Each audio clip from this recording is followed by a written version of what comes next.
अक्टूबर के महीना में वो दिन दिनांक 12 रहे और दिन बृहस्पतिवार रहे।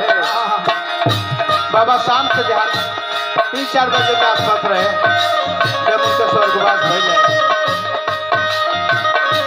अब चाह दो कि सपनों में कहीं दिखाई दे दे तो संभव बा कहे बा सन 2023 अक्टूबर महीना तारीख 12 रहे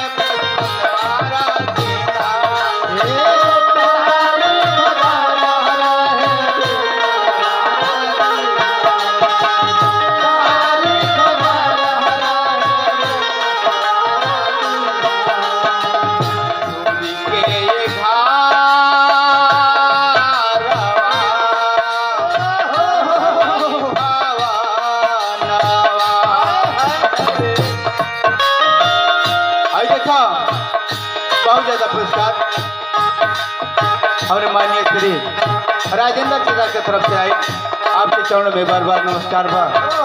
आशीर्वाद के पैसा में कहे बा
उनकरा गईले के बाद पूरे परिवार के शोका कुल बा और कहे बा ऐसे हो बेटा सही है बेटा रमिकबाल रोवे रोवे तीन बबुआ नाती पोतरोवा ताले घर में पतोहे